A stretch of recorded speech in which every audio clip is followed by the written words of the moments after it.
Hi, this is Shirley Manson, and you're listening to the Radio FM Radio Rock. Hello, nice to meet you. My name is Fernanda Sodatelli. I'm from 89 FM, the Radio Rock. I have some questions for you. Can we start? Yes, I can. Oh, that's perfect. So, you guys are going to present here São Paulo at Terra São Paulo. And how are your expectations?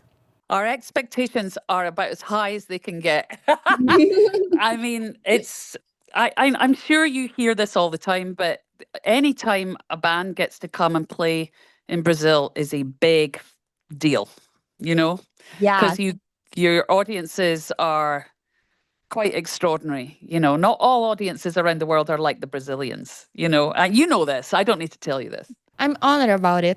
You should be. You should be proud of your people. It's amazing. What an amazing international reputation to have. So, it's not the first time that you guys are coming to Brazil. What is the different experience you had here?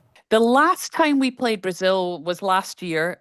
We came with the Foo Fighters and the Yeah Yeah Yes, and we're all friends of each other's, and so it was a very sort of family vacation to Brazil. It was amazing. Um, and the Foo Fighters obviously are ginormous in Brazil, so we're playing this enormous stadium, and just a sea of beautiful Brazilians singing at the top of their lungs to every word. It was a very moving experience. For me, it was like going to church. So, you remember the first time you came to Brazil and saw a thing that you think, oh my God, I'm really in Brazil? Well, of course, the massive statue of Jesus Christ, is an iconic symbol of Brazil all over the world. So that's in itself thrilling. But the food was what kind of blew us away. Do you have a favorite food here? I love all Brazilian food. I particularly love and I can't remember what they're called, but the tiny little puff balls of cheese and cheese and bread that you. Pão de queijo. Yes. Oh my God. Oh my God. The empanadas like, I don't know, everything was delicious. I don't know if we expected that. So the food blew us away. The beaches are beautiful. I mean, it's just ridiculous. It's ridiculous. All of it. And talking about the show, what do you guys have planned? Maybe a different song on a set list? Well, we try and change up the set list every tour that we play. So yeah, there'll be different songs. And usually we try and play some songs from each sort of record, so there'll be a bit of everything for everyone. And yeah, I mean, we don't have any big plans. We're not that kind of band, we're not a sort of showbiz pop band, you know what I mean? So the way that we approach touring and playing shows is much more about what happens between us and the fans than it is about, the dancers and the light show. It's just a different discipline for us. Like we think of a show as much more intimate than maybe the new generations of pop listeners are accustomed to. I feel like a lot of young people are used to dancers and light shows and imagery, and we come from like an old school, like, sort of post-punk background, and so it's more about the feeling of connection for us, and as more of a sort of communal experience, rather than a show, if that makes any sense. Yeah, it makes a lot, and in particular, it's my favorite type of show. Also, you guys are coming with L7. How this idea came up? Oh my God. First of all, can I just say, I couldn't believe that L7 would even remotely say yes to coming with us. So when they said yes, it blew my mind. Like, I feel like we're not worthy. Do you know what I mean? Like, they are.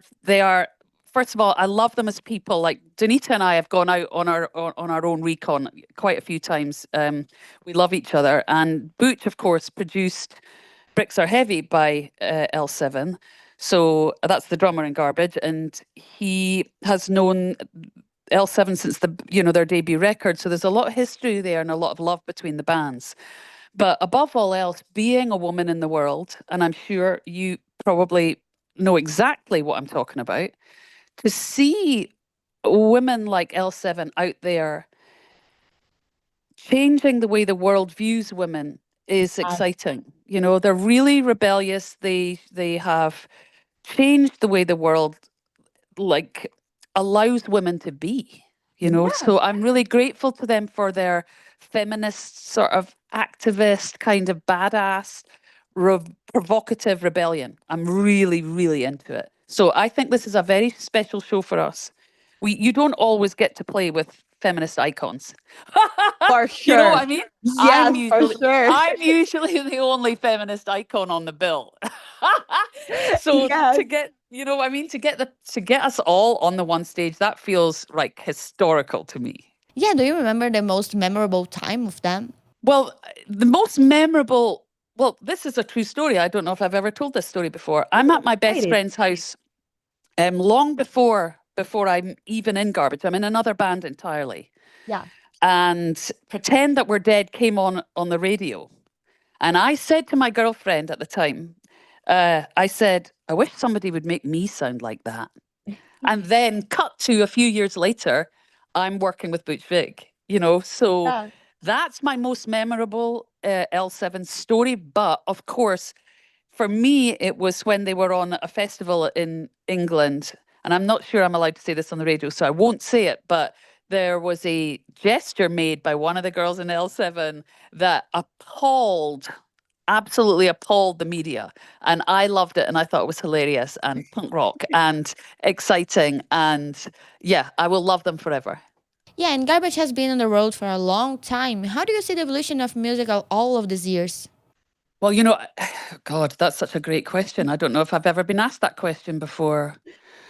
Well, I can't speak for the rest of the band because, Yes. you know, I can only speak for myself.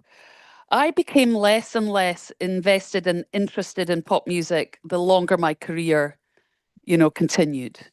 And I'm in the luxurious position of now, you know, having been around now for 30 years with my band, and I get to write about anything I want.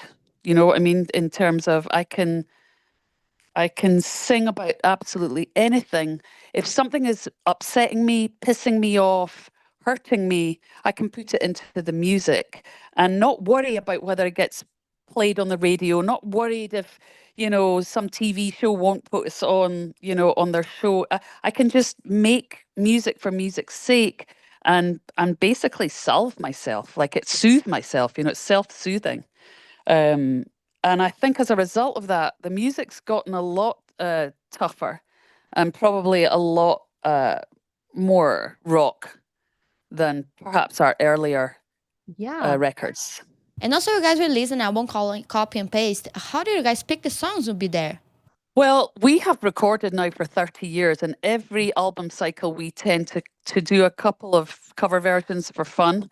And we've always picked covers by musicians that we felt we owed something to. Do you know what I mean? Yes. Like, and so that has dictated the some of the covers that we have recorded over the years. And when we came to Copy and Paste, we just put our favorite ones on that record. We were just like, let's put our most favorite of all the covers we've ever recorded and put it onto one record and make a collection out of it for our fans for Record Store Day, because we're still great believers in independent record stores, and we like to support that initiative. So, And did you guys receive a feedback from them? Like, I love this cover.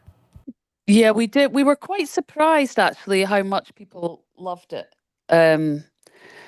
Because we really put it together for the hardcore fans, you know, but Yes. we were quite surprised by how much people enjoyed the record. So very glad we did it. Feels really nice. And now talking about other stuff. If the Garbage need to do a soundtrack for a movie, what movie would be?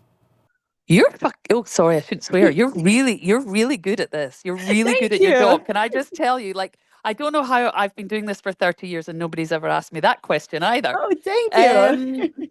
I don't know. I mean, I know the soundtrack that we would have loved to have done would be the original Blade Runner. That's the soundtrack we'd love to have done. Would be amazing. Yeah, it would have been amazing. I mean, And it's pretty good as it is, right? It doesn't really need any sorting, but that film for us is sort of everything if it sort of captures all our imaginations about how the world is and how it works, and it's that's one of our favorite movies for sure. Yeah, and do you think there's any sound of garbage that's being underestimated? I think they all are underestimated. Okay.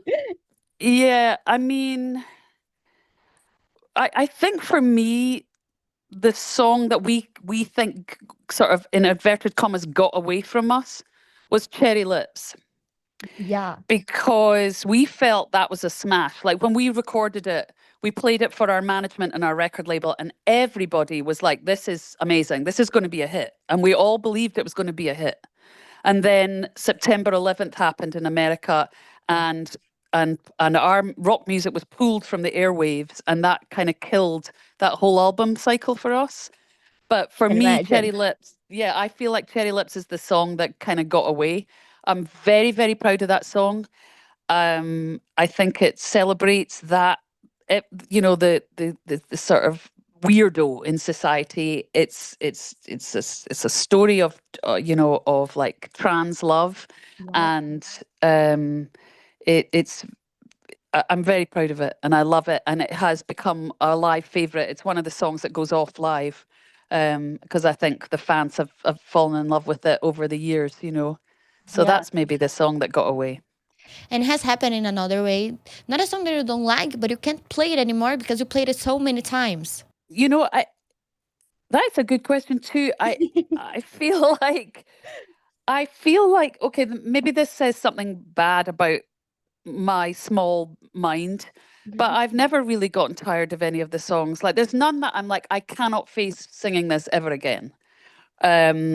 We rotate a lot of the songs sometimes to keep things fresh. But we're happy to play any of them because we have such positive connections with the songs. Even if maybe they're not our favorite songs, maybe they, blew up at a certain time in our life and, gave us the career that we've got today. So we have nothing but sort of good connections towards all the songs. They've all been good little ponies for for all of us. In all your career, if you could relive a moment, what moment would be? I would relive when we got to open the Scottish Parliament in my home city of Edinburgh, Scotland.